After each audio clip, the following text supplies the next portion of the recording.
রাজা, আমি তোমার ভালো চাই, আমি তোমার বন্ধু, আমাকে বন্ধু ভাবতে পারো। তোকে বন্ধু ভাববো আমি? হ্যাঁ রাজা, তোমাকে অন্ধকার জগৎ থেকে আলোর পথে আনতে চাই। যে কিনা নিজে একজন অন্ধকার জগতের মানুষ, একজন সন্ত্রাসী, সে কিনা আমাকে আলোর পথে ডাকছে। আমি অন্ধকার জগতের মানুষ নই। আরে আমি কি অন্ধকার জগতের মানুষ ছিলাম? না, ছিলাম না। তুই কি জানিস আমার অতীত ইতিহাস কতটা নির্মম, কতটা বেদনাদায়ক? আমি সব জানি রাজা, আমি সব জানি। সব জানো? হ্যাঁ রাজা, তোমার অতীত ইতিহাস সত্যিই করুন, কিন্তু রাজা তুমি আমাকে ভুল বুঝো না। আমি অন্ধকার জগতের মানুষ নই, আমার নাম তুফানও নয়, আমি ডিবি এএসপি হাসান। কিন্তু এত খুন, সন্ত্রাসী তৎপরতা? আমি কাউকে খুন করিনি। ওই দেখো,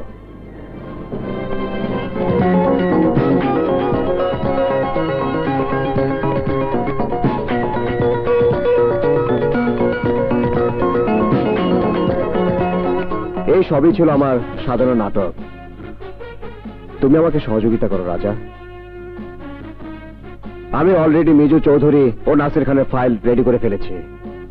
তোমার সহযোগিতা পেলে দেশের কুখ্যাত সন্ত্রাসীদের ধরা সহজ হবে, এই সোনার বাংলাকে শত্রুমুক্ত করা যাবে। প্লিজ রাজা, আমাকে সহযোগিতা করো। আমি এখন আসি রাজা, আমাকে স্যারের কাছে যেতে হবে।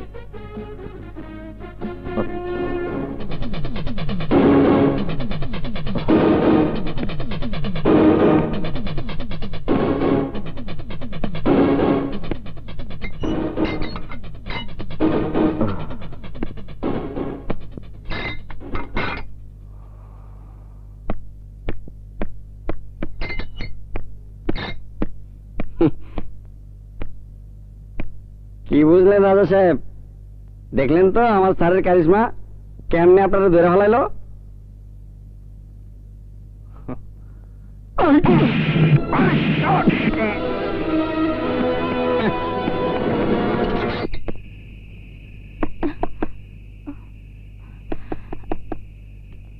কে?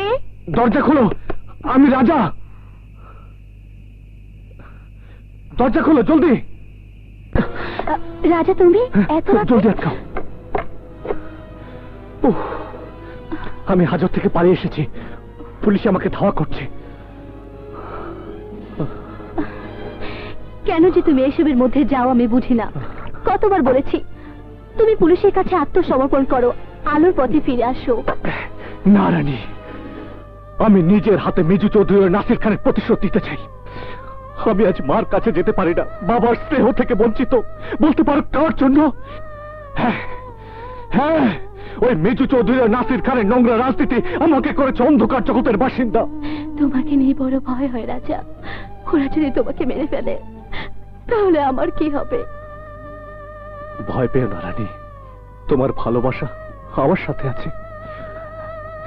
রাখে আল্লাহ, মারে কে বলো? আমি বড় ক্লান্ত রানী, বড় ক্লান্ত। জীবনের বোঝা আমি আর বইতে পারছি না। এই অন্ধকার জীবনটা যেন একটা রেস, শেষ হতেই চাই না। আমি এই অন্ধকার জীবন থেকে ফিরে আসতে চাই রানী, আমি বাঁচতে চাই, বাঁচতে চাই। রানী, রানী তুমি আমার সাথে থেকো, হ্যাঁ সাথে থেকো, সাথে থেকো।